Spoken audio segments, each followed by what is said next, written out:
मुश्किल ते बीमारियां चों साडा जिंदा खुदा सानू कटेगा।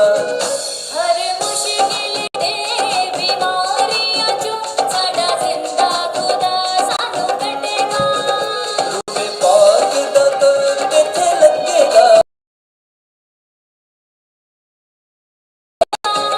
रूहे पाक दा दर्द किथे लगेगा।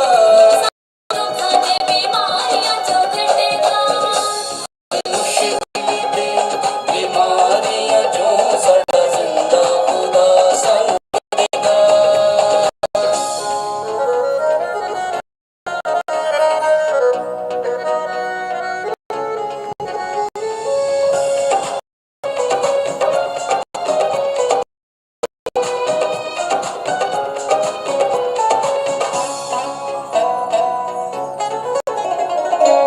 गुलामी मिसर दी चों लोगों ने कटे ने, फौज फराउन के सजे ने।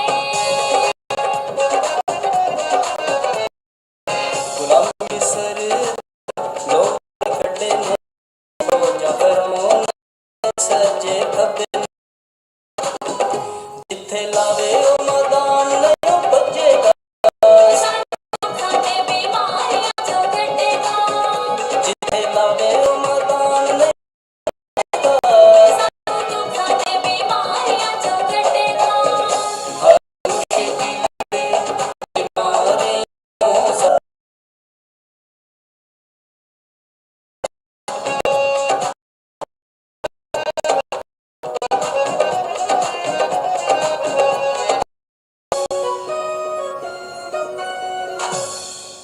हमेशा दे शेर दी बेवा करे आईए, एक प्याली तेल ते बरकत पाईए।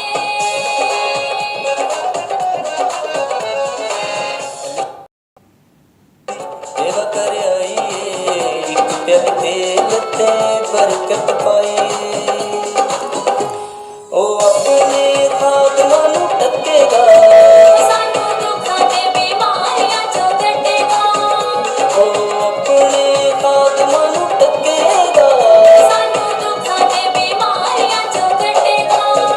हर मुश्किल ते बीमारियां चों साडा जिंदा खुदा सानू कटेगा।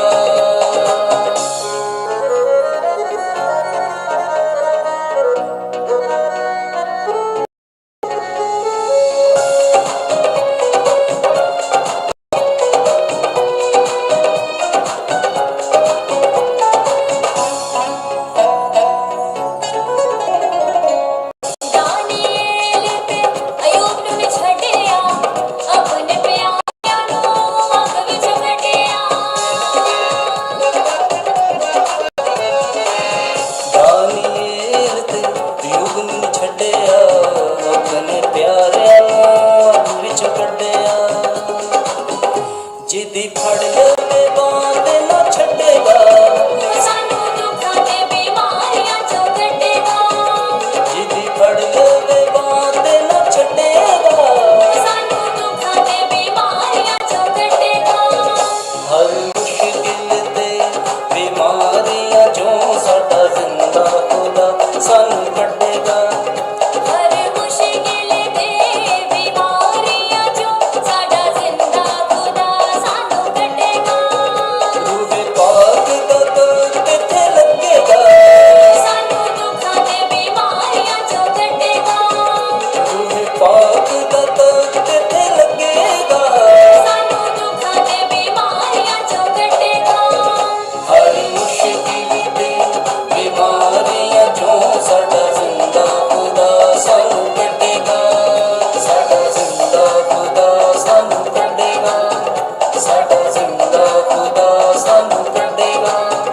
साडा जिंदा खुदा सानू कटेगा।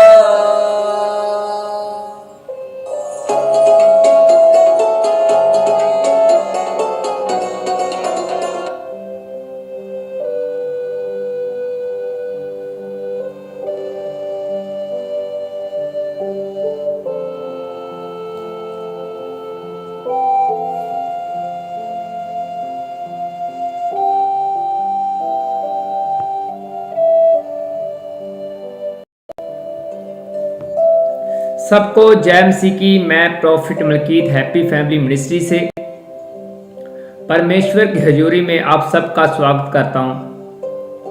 आज फिर मैं आपके बीच में हाजिर हूं अपने वायदे के मुताबिक परमेश्वर का नया कलाम लेकर, परमेश्वर का नया वचन लेकर। जैसे कि आपने नोट कर लिया होगा और लिखा हुआ है, बड़ी से बड़ी आशीष लेने की कोशिश करते रहें। और ये वचन मुझे पवित्र आत्मा ने दिया है, और जैसे पवित्र आत्मा ने मुझे वचन दिया और मैंने फटाफट इस वचन को जल्दी से नोट किया है ताकि मैं आज आपके बीच में वो वचन शेयर कर पाऊं। और जैसे हम रेगुलर वचन शुरू करने से पहले हम छोटी सी प्रार्थना करते हैं, आज भी हम प्रार्थना में जाएंगे। अपने सिरों को झुकाएं, वचन के लिए प्रार्थना करें, आंखें बंद करें, बाइबल को हाथ में पकड़ें और बोले, प्रभु यीशु मसीह आत्मा, हम तैयार हैं आज के वचन सुनने के लिए।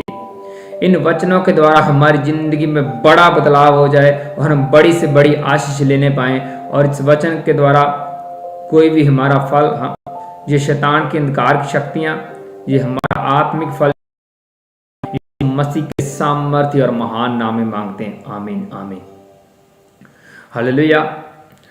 और अभी की किताब खोलने जा रहा हूं जो दूसरा राज है, और उसकी पहली आयत से लेकर 15 तक पढ़ूंगा। मैं फिर बोल रहा हूं, बाइबल की किताब दूसरा राजा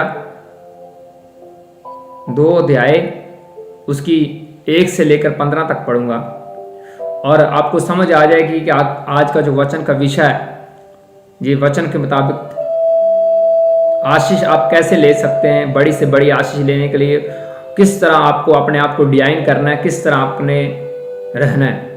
अगर हम नए नियम की बात करें तो बाइबल बोलती है कि अलग अलग आत्मिक वरदान, बड़े बड़े आत्मिक वरदान लेने की कोशिश करते रहो। ये हमें नए नियम में मिलता है कुरिन्थियों की किताब में। और मैं अभी पढ़ रहा हूं दूसरा राजा 2 और उसकी पहले से लेकर 15 तक पढ़ूंगा। जब यहोवा एलिया को बवंडर के द्वारा स्वर्ग में उठा लेने को था, तब एलिया और एलीशा दोनों संग संग गिलगाल से चले। एलिया ने एलीशा से कहा, यहोवा मुझे बैतेल तक भेजता है, इसलिए यहीं ठहर। एलीशा ने कहा, यहोवा के और तेरे जीवन की शपथ, मैं तुझे नहीं छोड़ने का। इसलिए वह बैतेल को चला गया। और एलिया क्या बोल रहा है, अपने साथ चेले को बोल रहा है, एलीशा को बोल रहा है कि परमेश्वर मुझे बोल रहा है कि बैतेल को जाना है, आप यहीं रुक जाओ। लेकिन एलीशा बोल रहा है कि मैं ऐसा कभी नहीं करने वाला।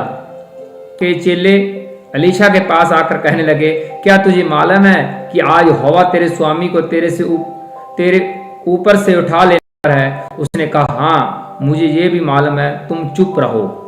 और 4 में लिखा, और एलिया ने उसे कहा कि हे एलीशा, यहोवा मुझे यरीहो को भेजता है, इसलिए तू यहीं ठहर रह। और उसने कहा, यहोवा के और तेरे जीवन की शपथ, मैं तुझे नहीं छोड़ने का। सो वह यरीहो को गया। पहले क्या बोला उसने, एलिया ने क्या बोला एलीशा को कि परमेश्वर मुझे बैतेल भेज रहा है कि तुम यहीं रुक जाओ। लेकिन उसने बोला, ऐसा नहीं होगा, मैं आपके साथ जाऊंगा। फिर उसने बोला अगली बार कि परमेश्वर मुझे यरीहो को लेके जाने वाला है, तुम यहीं रुक जाओ। लेकिन उसने बोला कि मैं तुम्हें नहीं छोड़ूंगा, मैं तुम्हारे साथ ही रहूंगा। और 5 को पढ़ते हैं, और यरीहो वासी भविष्यवक्ताओं के चेले एलीशा के पास आकर कहने लगे, क्या तुझे मालूम है कि आज यहोवा तेरे स्वामी को तेरे ऊपर से उठा लेने पर है। उसने उत्तर दिया, हाँ मुझे मालूम है, तुम चुप रहो। फिर एलिया ने उससे कहा, यहोवा मुझे यरदन को भेजता है, तू यहीं ठहरा रह। उसने कहा, यहोवा को और तेरे जीवन की शपथ, मैं तुझे नहीं छोड़ने का। सो वह दोनों आगे चले गए। 3 बार एलिया अलग अलग स्थानों का नाम बोल रहा है। पहले बोल रहा है बतेल, उसके बाद बोल रहा है यरीहो, उसके बाद और आगे यरदन को बोल रहा है कि मुझे एलिया अलग अलग स्थानों पे जाने वाला है, और परमेश्वर मुझे अलाउ कर रहा है कि तुम इधर उधर चले जाओ, इस एरिया में, इस एरिया में। और एलिया अपने साथ एलीशा को लेके नहीं जाना चाहता, हर बार बोलता तुम यहीं रुक जाओ। लेकिन एलीशा की जिद है, जिसे पंजाबी में बोलते हैं ना अड़ी है, उसकी जिद है कि मैंने आपको नहीं छोड़ना, मैंने आपके साथ ही आना है, कुछ भी हो जाए मैंने आपका पीछा नहीं छोड़ना। क्योंकि वो जानता था, एलीशा जानता था कि ये एक बंदा एलिया के मसे से भरा हुआ है, अगर ये मेरे ऊपर हाथ ही रख दे जाते जाते तो ये सारे आत्मिक वरदान मेरे ऊपर काम करेंगे और मैं आशीषों से भर जाऊंगा। इसलिए वो उसको छोड़ना नहीं चाहता। ऐसा नहीं है कि एलिया के और भी चेले थे, जिसे हम स्पिरिचुअल सन बोल सकते हैं, उसके बेटे बेटियां और भी थे, लेकिन ये एक अकेला एलीशा उसके पीछे पड़ा हुआ, सीधी बात करे थे, उसको छोड़ना नहीं चाहता, उसके पीछे नहीं, मैंने आपका पीछा नहीं छोड़ना, तुम्हारे ऊपर परमेश्वर का आत्मा है, तुम्हारा पीछा मैंने करना ही करना, जिधर तुम जाओगे मैंने आपका पीछा नहीं छोड़ना। और हम 7 को पढ़ते हैं, और भविष्यवक्ताओं के चेलों में से 50 जन आकर उसने सामने दूर खड़े हुए, और वह दोनों यरदन के तीर खड़े हुए। तब एलिया ने अपनी चर पकड़कर ली और जल को मारा, चादर पकड़कर जल को मारा, तब इधर उधर पानी दो भाग हो गया, और वह दोनों स्थल ही स्थान पर उतर गए। और उसके पार पहुंचने पर एलिया ने एलीशा से कहा, उससे पहले कि मैं तेरे पास से उठा लिया जाऊं, जो कुछ तू चाहे मैं तेरे लिए करूंगा, वह मांग। एलीशा ने कहा, मुझे जो आत्मा है, जो तुम में जो आत्मा है, उसका दुगना डबल गुना मुझे मिलना चाहिए। जो मेरी ब्लेसिंग है, जो मुझे परमेश्वर ने दिया वो ठीक है, लेकिन मुझे आपका भी आशीर्वाद मुझे चाहिए, आपकी भी ऊपर ब्लेसिंग का हाथ परमेश्वर का ना, वही हाथ मेरे ऊपर होना चाहिए। एलिया ने कहा कि तुमने कठिन बात मांगी है, तो भी यदि तुम मुझे उठा लिए जाने के बाद देखने पाए तो तेरे लिए ऐसा ही होगा, नहीं तो नहीं होगा। एलिया के बोला है, एंड तक तुम मेरे साथ रहो, वफादारी के साथ चलते रहो, आखिरी पल तक। तो ये तुम जो मांग रहे हो, ये मसा जो मांग रहे हो, ये आशीष मांग रहे हो, ये आपकी होगी, अदरवाइज नहीं। हालेलुया। और वह 11 में लिखा, वह चलते चलते बातें कर रहे थे, अचानक एक अग्नि रथ आकर घोड़ों ने उनको अलग किया, और एलिया अबडंबर में से होकर स्वर्ग को चढ़ गया। और उसने एलीशा देखता और मुस्कुराता रहा, हाय हाय मेरे पिता, हाय मेरे पिता, हाय इस्राएल के रथ और सवारों। जब वह उसको फिर देख ना पड़ा, तब उसने अपने वस्त्र फाड़े और फाड़ कर 2 भाग कर दिए। और उसने एलिया की चादर उठाई तो उसके ऊपर, उस पर जो से गिरी थी, वह लौट आया और यरदन को तीर पर खड़ा हुआ। और एलिया की वह चादर उसके ऊपर जो गिरी थी पकड़कर जल के ऊपर मारी, और वह एलिया का परमेश्वर यहोवा कहा। जब उसे जल पर मारा तब इधर उधर 2 भाग हो गया, एलीशा पार हो गया। और देखकर भविष्यवक्ताओं के चेलों ने जो यरीहो में से उनको सामने थे कहने लगे, एलिया में जो आत्मा थी वह एलीशा पर आ ठहरी है। सो वह उसे मिलने को आए और उसके सामने भूमि तक झुककर दंडवत किया। और जो और एलिया के चेले थे उनको समझ आ चुकी थी कि ये एलीशा का ऊपर वो आत्मा आ चुका है, जो एलिया के ऊपर। एलिया के और भी बच्चे थे, आत्मिक बच्चे थे, लेकिन सिर्फ एलीशा उसका वारिस क्यों बना? क्योंकि वो काफी टाइम से जतन कर रहा था, उसके साथ रहता था, जतन ही कर रहा था कि ये मसाज, ये सामर्थ्य, ये आत्मा मुझे भी मिलना चाहिए। उसके जतन के कारण ये बड़ी आशीष उसको मिली। और जैसे उनको दूसरे चेलों को पता चला कि एलिया के जो दूसरे चेले थे कि ये इसके ऊपर ये आत्मा आ चुका है, तो वो भी उसकी कदर करने लगे, वो भी उसको झुककर प्रणाम करने लगे, या नमस्ते करने लगे, सलाम करने लगे, जो भी आप कह सकते हो। उसकी भी कदर करने लगे। किसकी? एलीशा की। क्यों? क्योंकि एलिया का आत्मा उसके ऊपर आके ठहर चुका था। ऐसा क्यों हुआ? क्योंकि वो उसके साथ था। वो बड़ी कोशिश कर रहा था कि ये आशीष, ये मसा, ये अद्भुत वरदान मुझे मिलने चाहिए। इसीलिए उसकी कोशिश ने रंग लाया और उसके पास वो था। बाकी लोग उसको सलूट मार रहे हैं कि तुम भी अब बड़े बंदे हो, तुम्हारे ऊपर वो मसा है, तुम बड़े महान हो। इसका मतलब क्या है? इसका मतलब ये हुआ कि परमेश्वर का जो आत्मा है वो आपको ऊंचाई देता है लोगों के सामने। आपका रुतबा ऊंचा होता है किसके कारण? परमेश्वर के आत्मा अगर आपके साथ है तो, उसके दान वरदान आपके साथ है तो दूसरे लोग भी आपको सलूट मारेंगे जिधर भी आप जाएंगे। आपकी खुद की काबिलियत नहीं है कि आप बोलो कि मैं तो पहले ही परिपूर्ण हूं, ऐसा कुछ भी नहीं है। जैसे ही पवित्र आत्मा आपके ऊपर आया, उसके दान वरदान आपके ऊपर आए, तो आपकी शान जो है बाकियों से अलग हो जाएगी, आप शाइन मारने लगे और दूसरे लोग भी आपको बोलेंगे अरे वाह, कुछ तो हमने महसूस किया, आपके मुलाकात करने से हम धन्य हो गए हैं, आपसे हमें मुलाकात जैसी हुई, हमें ना कुछ अपनी जिंदगी में कुछ एक परमेश्वर की मौजूदगी हमें महसूस हुई आपको मिलने के बाद। ऐसा उनको महसूस हो रहा था जो एलिया के चेले थे, उनको सेम वो मसा महसूस हुआ जो एलिया के पास था। किसके ऊपर अब था? एलीशा के ऊपर था। और ये सारा काम क्यों हुआ? क्योंकि वो जतन कर रहा था, काफी टाइम से जतन कर रहा था कि ये परमेश्वर का जानना है, इसके साथ मैंने रहना, इसकी कदर करनी, इसकी केयर करनी है। और एलिया ने बोलते थे एंड तक तुम मेरे साथ रहे वफादार, तो ये तुम्हें मैं बात, ये चीज तुम्हें दे दूंगा, ये मैं अपना मजा आपके ऊपर ट्रांसफर कर दूंगा। जाते जाते उसने अपना कपड़ा, अपना लंगोट, अपनी चादर उसके ऊपर फेंकी और वही वो मसा हुआ, और वही चादर से वो पानी को 2 भाग कर रहा है, और वही सामर्थ काम कर रही है। किसके ऊपर? एलीशा के ऊपर। हालेलुया। इसका मतलब क्या है? इसका मतलब ये है कि आपको बड़ी बड़ी आशीष लेने के लिए आपको जतन करना पड़ता है। ये नहीं कि आप घर में सोते रहे और यीशु मसीह आपको जगा के कहे अरे बड़े बच्चे उठ जा, प्रार्थना कर ले, अरे उठ जा, कुछ हासिल कर ले। उन्होंने ऐसा नहीं करना, हर बार उन्होंने ऐसा नहीं करना। आपको खुद कोशिश करनी पड़ेगी। बाइबल ऐसा बोलती, नया नहीं बोलता है कि वरदानों की धुन में रहो। कुरिन्थियों की किताब में बताती है कि वरदानों की धुन में रहो, बड़ी बड़ी सामर्थ गिफ्ट लेने की धुन में रहो। जो व्यक्ति अलर्ट है और बड़े बड़े गिफ्ट दान वरदान लेना चाहता है वो धुन में रहेगा, वो कोशिश करता रहेगा कि मेरे पास ये भी वरदान आ जाए, ये भी स्पिरिचुअल गाइडेंस, आत्मिक बुद्ध, कुछ भी मेरे, ये सब मेरे पास आ जाए। वही बाकियों से अलग दिखता है और वो शाइन मारता है, दूसरों से अलग दिखता है, उसका रुतबा अलग हो जाता है। और स्पिरिचुअल आत्मिक बंदे के पास रहने का कैसे आप रह सकते हैं? क्या करेंगे? आपको अलर्ट रहना पड़ेगा। ये नहीं है कि वो एक जगह जा रहा है, आप बोलो नहीं मैं तो जा नहीं सकता। मैंने ऐसे वॉलंटियर, मैंने ऐसे लोग देखे जो मेरे साथ होते हैं। कभी बारी जब हम किसी घर में विजिट होते हैं, वो अपनी बता रहे होते हैं हमें जल्दी जाना है, हमें पीछे काम आ गया है, हमने इसके घर में अब ज़्यादा नहीं रुक सकते, मुझे बोल रहे होते हैं।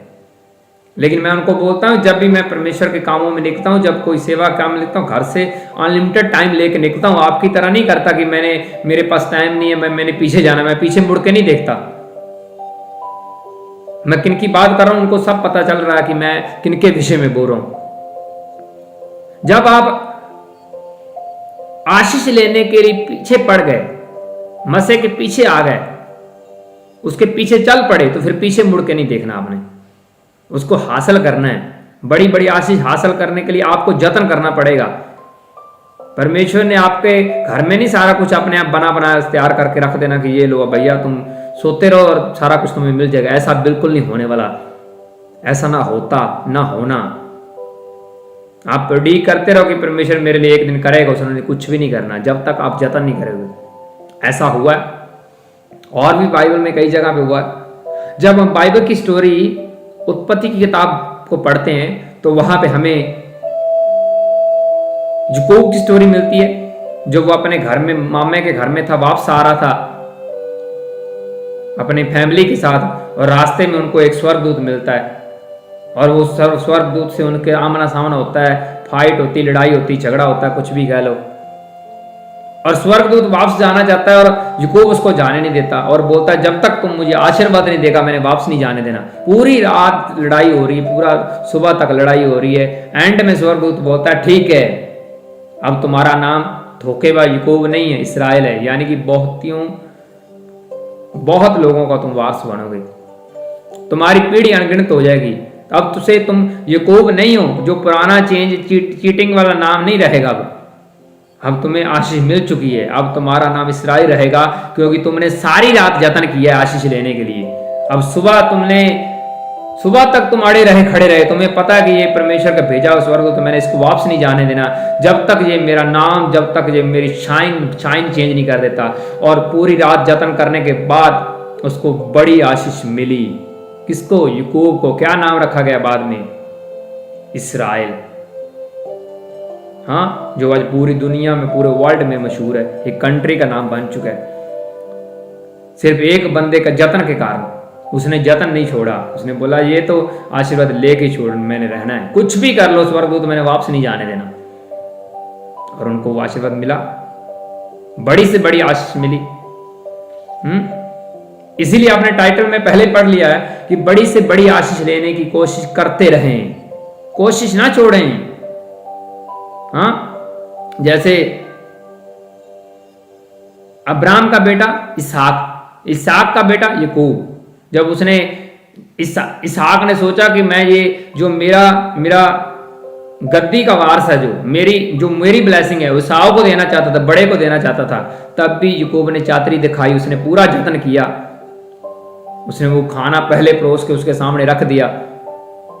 एसाव अभी जंगलों में घूम रहा, आलसी की तरह जंगलों में घूम रहा, कभी भी तरफ घूम रहा, कभी भी तरफ घूम रहा है। जो लट है वो पूरी तैयारी करके बैठा हुआ है। कौन? याकूब। उसने अपने पिता के सामने पहले खाना उत्पन्न कर दिया कि ये लो पिता। बोला उसने झूठ ही है कि मैं एसाव हूं, लेकिन आशीष लेने के लिए उसने पूरा जतन किया। और उसके पिता इसहाक ने बोला कि तुम बड़ी कौम हो गई, तुम्हारे ऊपर कोई भी अधिकार नहीं कर पाएगा, जो भी तुम्हारे से पंगा लेगा वो पंगे में फंसेगा। बहुत सी आशीष उसने दी। किसने? इसहाक ने। किसको? याकूब को। और परमेश्वर किसकी साइड रहा? याकूब की। कभी आपने सुना है अब्राहम इसहाक याकूब को छोड़ के ये सुना है अब्राहम इसहाक एसाव? नहीं, एसाव नहीं आया कभी भी, ना आना। किसका जिक्र आया है? अब्राहम, इसहाक, याकूब। अरे याकूब का क्यों जिक्र आ रहा है? वो तो अपने फादर को झूठ बोल रहा है आशीष लेने के टाइम, उसका परमेश्वर ने क्यों जिक्र दिया?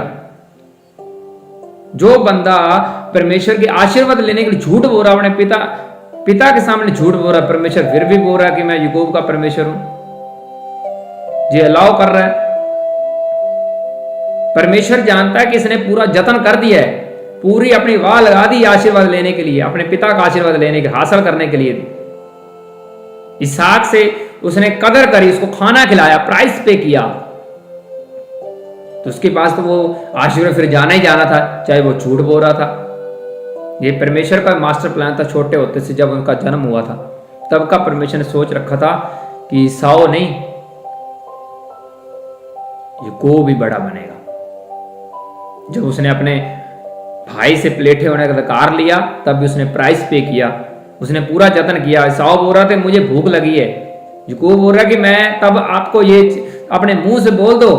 याकूब जानता था कि हमारी जो पीढ़ी है, हमारी जो फैमिली है, ये आत्मिक है, इसके मुंह के शब्द इतने पावरफुल हैं, अगर एक बार ही बोल देना तुम्हारा काम फिनिश हो जाना है। छोटे होते से कौन? याकूब अलर्ट था, पूरी तैयारी करके बैठा रहता था। उसने अपने बड़े भाई का अधिकार एक खाने के कारण, एक दाल के चने के कारण ले लिया कि ये वो उसका बड़ा भाई आलसी कि मुझे भूख लगी, कि मुझे खाना चाहिए। और याकूब बोलता तब खाना दूंगा, अपने मुंह से बोल, पहले लिख के दे कि हाँ ये काम पूरा आपका, तब ये आपको चीज दूंगा। मुझे क्लियर कर पहले कि ये तुम बोलो कि तुम बड़े हो मैं छोटा हूं, तब ये मैं दूंगा। एसाव फटाफट अपने मुंह से बोल रहा है कि ठीक है तुम बड़े ही हो, तुम ले लो मेरा बड़ा अधिकार। उसने प्राइस पे किया, उसने जतन किया। छोटे होते से वो जतन कर रहा था कि हमारी जो पीढ़ी है, इस हमारी पीढ़ी के शब्दों के अंदर बड़ी पावर है। अगर मेरा बड़ा भाई परमेश्वर किसके ऊपर मास्टर प्लान है वो मेरे ऊपर आ जाएगा, या अपने मुंह से एक बार बोल दे तो मैं बड़ा बन जाऊंगा परमेश्वर की नजर में। और जैसे उसे खाना दे के उसने मुंह से फटाफट बात निकलवा ली, एसाव को पता नहीं चला कि ये हो कह रहा है। उसने अपना जो अधिकार था उसने बेच दिया। किसको? याकूब को। फिर याकूब ने तो बड़ा होना ही था, परमेश्वर ने तो फिर उनको आशीर्वाद ट्रांसफर करना ही था, चाहे पिता के सामने वो झूठ ही क्यों नहीं बोल रहा था। उसने छोटे होते से वो जतन कर रहा है, अपने पिता का प्लेटे होने का अधिकार ले लिया, अपने पिता के सामने खाना खिला के उसने आशीर्वाद ले लिया। अब उसके पास स्वर्गदूत आया तो उसके साथ लड़ाई झगड़ा करके किसी न किसी तरह उसने पूरी रात लड़ लुड़ के, जिसे पंजाबी में बोलते पूरी फाइट करी, और उसने एंड तक उसने बोल दिया कि ले लो तुम्हें तो ये मिलेगा ही मिलेगा। तुम इतने ढीठ बंदे हो, तुम इतने मसे के भूखे हो, तुम्हें आशीर्वाद लेने की इतनी है ना, बड़ी बड़ी ब्लेसिंग लेने की इतनी तांग है ना, ये तुम्हें तो मिलेगा ही मिलेगा। ऐसे लोग हमेशा तरक्की करेंगे, ऐसे लोग हमेशा तरक्की करते और करते रहेंगे, ये मसे से परे रहेंगे, ये बड़ी से बड़ी आशीर्वाद ले लेंगे, जो जुकूब की तरह अलर्ट है, तेज हैं। हालेलुया। जहां कहीं भी बाइबल में देखोगे जिसने बड़ा प्राइस पे किया है, जिसने पूरा जतन कर दिया, दिल जान से जतन कर दिया परमेश्वर का आशीर्वाद लेने के लिए, ब्लेसिंग लेने के लिए, उनको परमेश्वर ने ब्लेसिंग ट्रांसफर करे ही करिए, चाहे किसी तरीके से मर्जी करिए। अब ये आपके ऊपर है, परमेश्वर के ऊपर नहीं है। परमेश्वर ने सब कुछ परिपूर्ण कर दिया। यीशु मसीह ने बोल दिया कि जाओ बड़े काम करो। अब बड़े काम करने के लिए करना क्या पड़ेगा? आपको कोशिश करनी पड़ेगी, बड़ी से बड़ी आशीष लेने की कोशिश करनी पड़े। प्रॉब्लम कहां पे? कोशिश नहीं करते। अगर हम कोशिश करते हैं तो फिर कंजूसी दिखाने शुरू कर देते हैं। कंजूसी किस तरह की? प्राइस पे नहीं करते। प्राइस पे कोई भी चीज हासिल करने के लिए मुफ्त में कभी ना लो, कभी ना लो। मैं सच बोल रहा हूं, कोई भी चीज अगर आपको परमेश्वर से ब्लेसिंग लेनी तो मुफ्त में कभी ना बोलना कि मुझे मुफ्त में मिल जाए। अगर मुफ्त वाली चीज ले लोगे तो वो आपकी जिंदगी में रहेगी नहीं, वो उड़ जाएगी, खत्म हो जाएगी। जहां कहीं भी आप प्राइस पे करके लोगे, परमेश्वर वो आपकी जिंदगी में परमानेंटली बना के रखता है, परमानेंटली आपकी पीढ़ियों तक वो आशीर्वाद ट्रांसफर होता रहता है जो आपने प्राइस पे किया। हालेलुया। सुलेमान ने इतना बड़ा भेंट चढ़ा दी कि उसने बोला कि परमेश्वर मैं आपके भवन निर्माण करवाऊंगा। इतना सोना परमेश्वर ने, धन, बहुत कुछ उसको ब्लेस किया परमेश्वर ने। उसने बड़ी भेंट चढ़ाई और परमेश्वर ने भी आशीर्वाद दिया कि अब तुम्हारी पीढ़ियां, तुम्हारे आने वाली पीढ़ियां ब्लेस हैं, बड़ी भेंट के कारण, जतन करने का। पहली बात, बड़ी से बड़ी आशीष लेने के लिए कुछ भी करना पड़े, पीछे नहीं हटना। जैसे एलीशा नहीं हटा, वो हटा ही नहीं। एलिया बोलता रहा, समझाता रहा कि जा पीछे चला जाए। उसने बोला नहीं, मैंने नहीं जाने वाला, मैं नहीं जाने वाला, मैं आपके साथ रहूंगा। 2 बार 3 बार, तीनों बार उसका पीछा कर रहा है, मैंने नहीं, पीछे नहीं हटना। और तीनों बार याकूब अपने भाई से, अपने पिता से, स्वर्गदूत से आशीष लेने के लिए बड़ी कोशिश कर रहा है कि मैंने पीछे तो हटना ही नहीं, मैंने कुछ भी हो जाए। हाँ, और ये बातें मुझे, अगर मैं अपनी पर्सनली बात करूं तो मुझे पहले से पता है। इसीलिए आपने अलग अलग वरदानों से देखा है कि परमेश्वर मुझे इस्तेमाल कर रहा है अलग अलग से। प्रचारकों की कदर करनी, मसे से भरे आदमी लोगों से कभी पंगा ना लेना, उनके चाहे सिर का बाल भी गिर जाए उसको भी संभाल के रखना कि ये बाल सिर का बाल है, ये एक बड़े मैन ऑफ गॉड का है, ये पावरफुल बाल है, इसके मसे से भरा हुआ है, ये इतना मसे से भरा हुआ, ये अगर मेरे घर में विजिट हो गया ना तो बस मैं भी मसे से भर जाऊंगा। केयर करनी, पूरे दिल से अगवे के दीन रहना, पूरे दिल से उसकी केयर करनी, उनकी एक छोटे से वाल गिरने की भी केयर करनी, तो मसा तो ट्रांसफर होना ही होना है। और जब बड़ी भेंट चढ़ा के आना हर बार, तो आत्मिक वरदान तो ट्रांसफर होने ही होने हैं। फिर एलिया कुछ भी कहे, लीशे को पता है कि मसा कैसे हासिल करना है। हाँ, ईसाव कुछ भी कहे, याकूब को पता है कैसे बड़ा पदवी पे जाना है। हाँ, इसहाक कुछ भी कहे, याकूब को पता है कि कैसे आशीर्वाद लेना है। स्वर्गदूत कुछ भी कहे, उसको पता है कि ये परमेश्वर का भेजा हुआ, मैंने खाली नहीं जाने देना। हाँ, जैसे आप अब्राहम की स्टोरी देख लो, जैसी इंसानों के रूप में अब्राहम के पास स्वर्गदूत आते थे, वो उनकी बड़ी केयर करता, सेवा करता था, खाना खिलाता था। और स्वर्गदूत बोल रहा ठीक है, तैयारी कर ला, तुम्हारी प्रोफेसी हो रही कि तुम्हारे पास बेबी आने वाला है आने वाले टाइम में। हाँ, और उसकी पत्नी शक में रहती थी कि नहीं ऐसा कैसे हो सकता है। हमेशा तैयारी करके रहता था, दिन और रात अलर्ट था कि मैंने कुछ लेना है परमेश्वर से। और जहां आप अलर्ट लोगों को देखे, वो आत्मा से भरे होंगे, वो आत्मिक गिफ्टों से भरे होंगे। और दूसरे लोग पूछेंगे कितनी प्रार्थनाएं करते हो, कितने घंटे उपवास रखते हो, क्या कुछ करते हो, वैसा पूछेंगे। लेकिन जिनके ऊपर है ये सारा, वो जतन करना नहीं छोड़ेंगे, वो और कोशिश करते रहेंगे और परमेश्वर का आत्मा मेरे ऊपर काम करे और जोरों शोरों से मैं काम करूं, और वो बढ़ते चले जाएंगे। जिनको ये सीक्रेट समझ आ गया वो बढ़ते चले जाएंगे। अगर हम और भी बाइबल की स्टोरी की बात करें, रूथ और नियोमी की हमने स्टोरी पढ़ी हुई है। रूथ के घर वाले फैमिली, उनके नियोमी के घर वाला मर जाता है, वो अपनी नूह को बोलती है, बहू को बोलती है, दोनों को चली जाओ। पढ़ ही लेते हैं हम। अभी हम पढ़ रहे हैं बाइबल की किताब रूथ, और उसकी 1 से 16 पहला अध्याय और 16 और 17 पढ़ रहा हूं। और नियोमी बोल रही कि बेटे तुम अपने घर चले जाओ, तुम्हारे पति मर चुके हैं, मेरा भी पति मर चुका है, अब तुम चले जाओ। लेकिन रूथ बोल रही कि मैं आपको नहीं छोड़ना चाहती, तुम्हारे ऊपर यहोवा का आशीर्वाद है, मैं तुम्हें नहीं छोड़ सकती, कुछ भी हो जाए तुम्हारे साथ ही रहना, जीना मरना मैंने आपके साथ ही। और पढ़ेंगे, तब रूथ बोली मुझसे ये विनती ना कर कि मुझे तुझे त्याग वह छोड़कर लौट जा, क्योंकि जिधर तू जाए उधर मैं भी जाऊंगी, यहां तू टिके वहां मैं भी टिकूंगी, तेरे लोग मेरे लोग होंगे और तेरा परमेश्वर मेरा परमेश्वर होगा।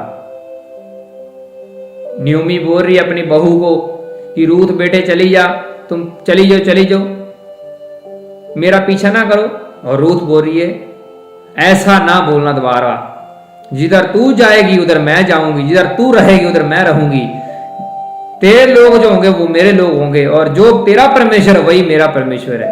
रूथ को यह बात पता थी कि ये नियोमी के ऊपर आशीर्वाद है, परमेश्वर का हाथ इसके ऊपर है, इसलिए उसने छोड़ा नहीं। और 17 में पढ़ते हैं, जहां तू मरेगी वहां मैं भी मरूंगी, और वहीं तुझे मिट्टी दी जाएगी, यदि मृत्यु छोड़ और किसी कारण मैं तुझसे अलग हो जाऊं तो यहोवा मुझसे वैसा ही वरन उससे अधिक करे। देख लो कितनी बड़ी बात बोल रही है, हाँ, कि जहां तू जाएगी वहां मैं जाऊंगी, जहां तू रहेगी वहां मैं, जो तेरे लोग हो मेरे लोग, जो तेरा परमेश्वर हो मेरा परमेश्वर है, जहां तू मरेगी वहां मैं भी मरूंगी। अब नियोमी कौन है? उसकी सास। अब वो पूरा मेंटरशिप की तरह वो काम कर रही है, वो मेंटर बन चुकी है। किसकी? रूथ की। उसकी गाइडेंस के वो नीचे आ चुकी। कौन?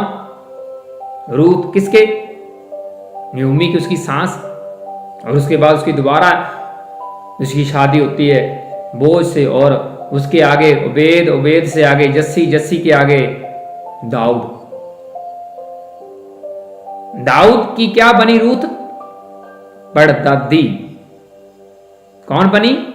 परदादी। किसकी? दाऊद की। हाँ, तो यीशु मसीह का जन्म किस पीढ़ी में से आगे आगे हुआ? दाऊद की। और यीशु मसीह की जनरेशन, ब्लड लाइन, उनके विरसे के अंदर कौन शामिल होगी? रूथ। उसका एक फैसला, उसने अपनी सांस को नहीं छोड़ा, बूढ़ी सांस को नहीं छोड़ा, नियोमी को। उसने बोला तू जिधर जाएगी मैं तेरे साथ ही रहूंगी, ये मेरी शपथ है, बस आपसे अलग नहीं जाना, ये मेरी कोशिश रहेगी। ऐसा कैसे हो सकता? क्या रूथ को कोई लालच था क्या? उसको पता चल चुका था कि ये परमेश्वर की ओर से है, ये लेडीज, बूढ़ी लेडी परमेश्वर की ओर से मुझे गाइड करेगी आने वाले दिनों में, और मैं तरक्की करूंगी। हाँ, उसने नहीं बोला यार बूढ़ी सास मैंने तुमसे क्या लेना देना है। उसको पता था कि परमेश्वर का हाथ इसके ऊपर। उसने बोला जो तेरा परमेश्वर है वही मेरा परमेश्वर है। उसने कोशिश नहीं कर छोड़ी, उसने बोला मैंने आपके साथ ही रहना है। और दाऊद की क्या बनी? वो परदादी। और दाऊद की पीढ़ी से किसका जन्म हुआ? यीशु मसीह का।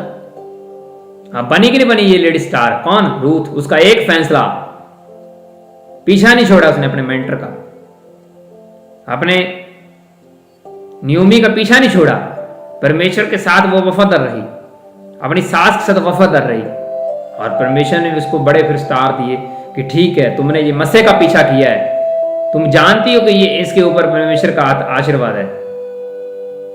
और परमेश्वर का फिर उसको अलग ही रुतबा दे रहा है, अलग ही लेवल दे रहा है। यीशु मसीह उसकी पीढ़ी में सो रहा है, उसका एक फैसला। हाँ, इसका मतलब क्या है? इसका मतलब यह है कि आत्मिक लोगों से कभी भी उलझो ना, परमेश्वर के पाए हुए आत्मा के साथ उलझो ना, उनकी केयर करो, तो वही वरदान आपके ऊपर ट्रांसफर होंगे होंगे। अब बड़ी बड़ी आशीष आपके ऊपर आएगी आएगी। इसको लेने की कोशिश करते रहो करते रहो। और ये आएगी कैसे? वफादारी के कारण। ये नहीं कि हमें सारा कुछ मिल गया, अब तुम कौन और मैं कौन, ऐसा बिल्कुल नहीं होने वाला, नहीं होने वाला। हालेलुया।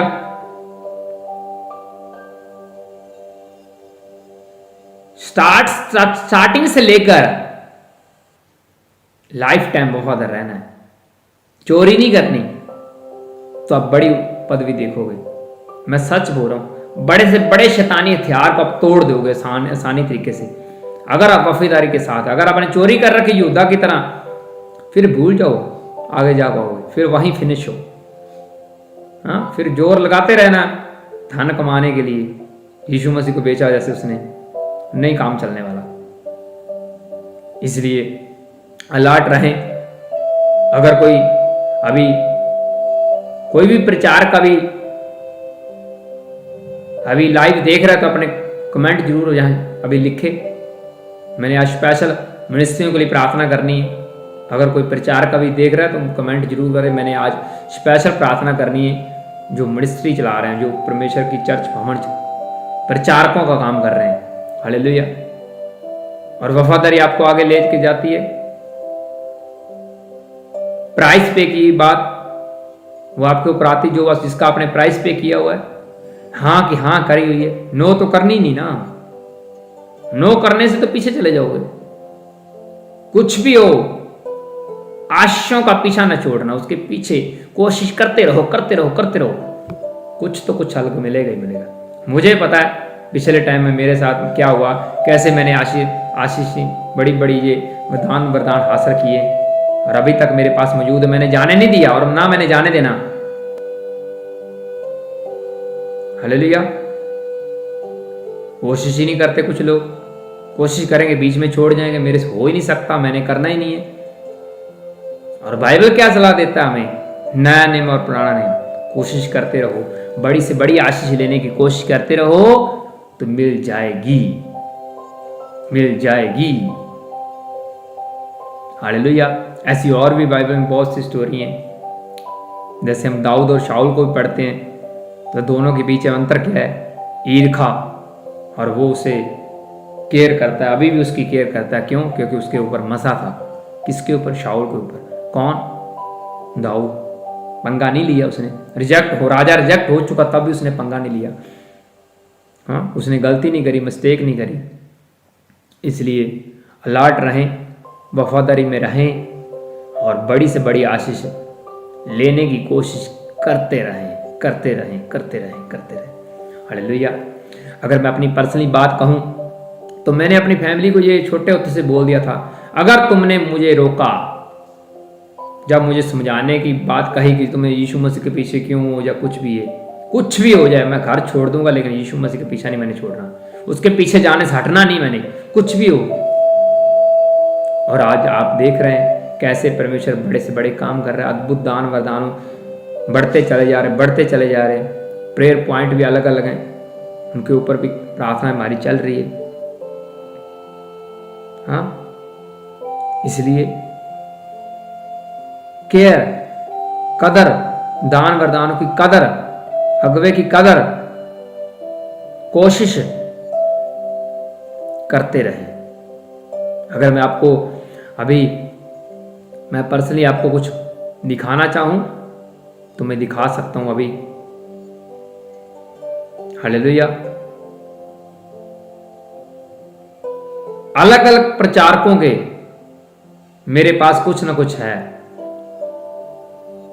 जितने भी आप बड़े से बड़े प्रचारक देख रहे हो इंडिया में, सब प्रचारकों का कुछ ना कुछ तो मेरे पास है, उनका पर्सनल है। किसी का कपड़ा मेरे पास है, किसी का हैंकी मेरे पास है खुद का, किसी के सिर के गिरे हुए बाल मेरे पास है। क्यों है? क्योंकि मुझे पता है ये मसले से भरे हुए हैं। अगर ये मेरे पास आ गए तो मैं ब्लेस हूं। हाँ, वो आशीर्वाद मेरा है। और मैं आपको कुछ चीजें दिखाना चाहता हूं लाइव के दौरान ही। मेरा मन कर रहा है कि मैं अभी आपको कुछ तो कुछ सेकंड के लिए आप वेट करें।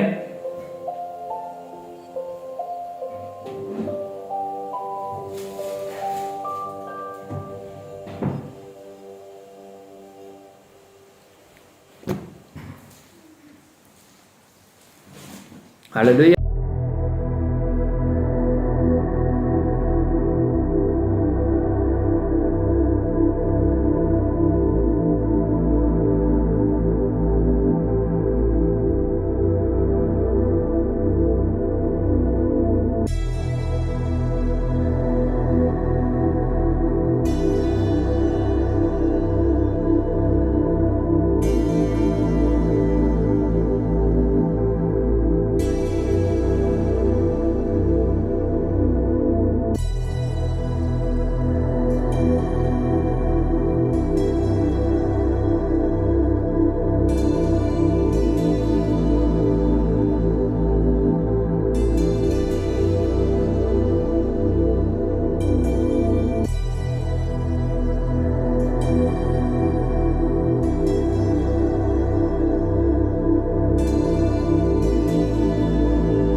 और एक बड़े बड़े से बड़े मैन ऑफ गॉड ने एक मेरे ऊपर कपड़ा डाला था। ये देख लो, ऐसे उसने ये कपड़ा व्हाइट कलर का एक बड़े से बड़े मैन ऑफ गॉड ने मेरे इधर डाल दिया था। और जैसे ही ये कपड़ा मेरे ऊपर आया और मैं जान गया था कि अब ये मेरे पास ही सारा कुछ, ये आत्मिक वरदान मेरे पास ही।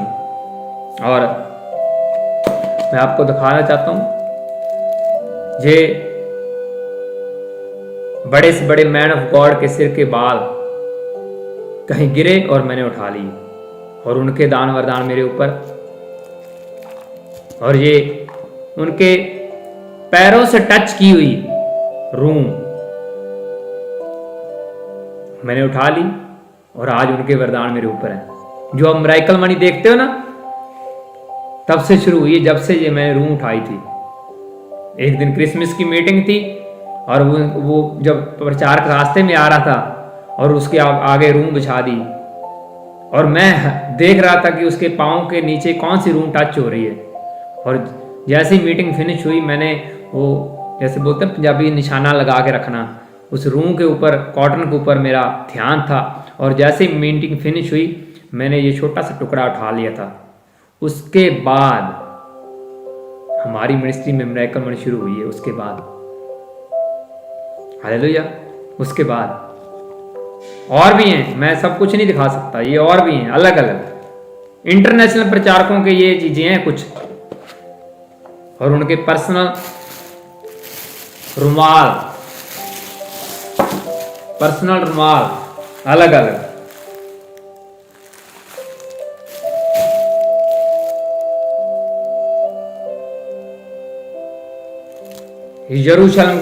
यरूशलेम से आई हुई चीजें, मिट्टी है, ऑयल है, यर्दन का पानी है, ये सब क्यों मैंने रखी हुई ये पास? क्योंकि मैं जानता हूं ये मसा किसी चीज से भी परमेश्वर आपके बीच में ट्रांसफर सकता है, केयर करने से। अलीशे को पता था कि इसकी चादर ही अगर मेरे ऊपर गिर गई है ना, तो बस और मुझे कुछ नहीं चाहिए, बस ये आ गया। अगर मैं किसी बड़े मैन ऑफ गॉड को मिलूं जिसके ऊपर काफी परमेश्वर का हाई लेवल के वरदान है, मैंने कोई डिमांड नहीं रखनी, कोई भी डिमांड नहीं रखनी। ये नहीं बोलना कि मेरे ऊपर सिर के ऊपर हाथ रख दो या ट्रांसफर वरदान कर दो, बस मुझे ये छोटा सा पेन नहीं दे दो, बस काम चल जाएगा, काम चल जाए। जो मेरा विश्वास है वो तो मुझे मिलेगा ही मिलेगा।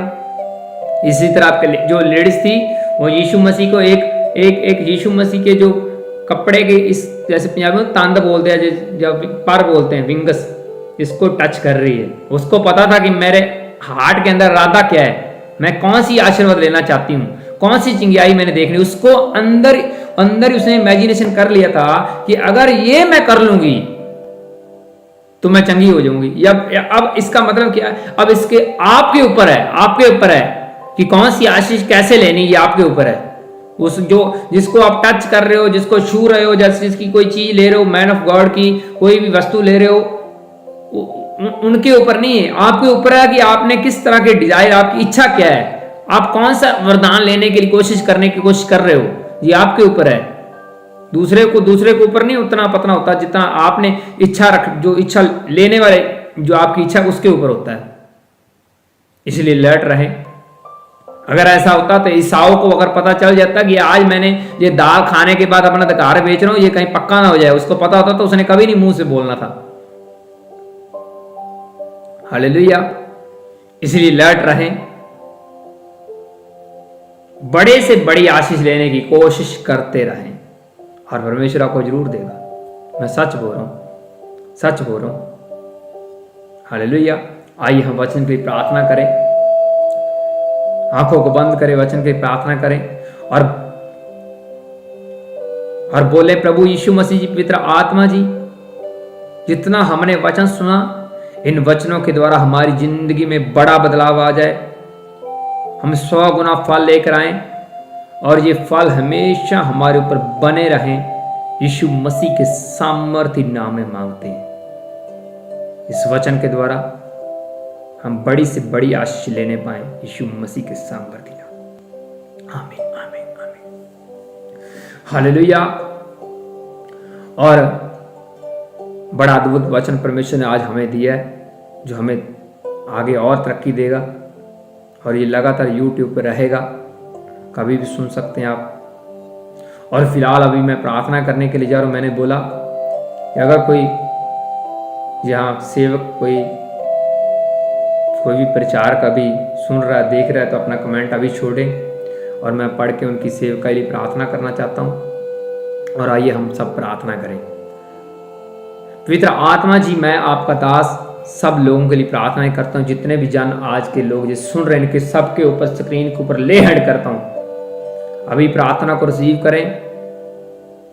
परमेश्वर का आत्मा आपको छुए, आजाद करे। यीशु मसीह की स्क्रीन को टच करें, आजाद हो जाए यीशु मसीह के सामर्थ्य नाम में।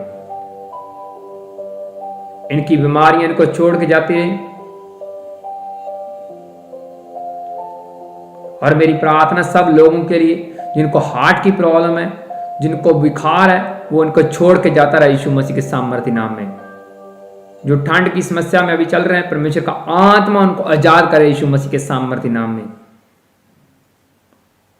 और मेरी प्रार्थना है, पवित्र आत्मा, जिनको कैंसर है, शुगर है, मलेरिया, टाइफाइड, टीबी, कुछ भी HIV, ये सब बीमारियां इनको छोड़ के जाती रहे। इनको हड्डियों के अंदर जान आए और ये उठ खड़े हो जाएं, ये व्हील चेयर छोड़े और चलें, जख्म भरने पाए यीशु मसीह के सामर्थ्य नाम में।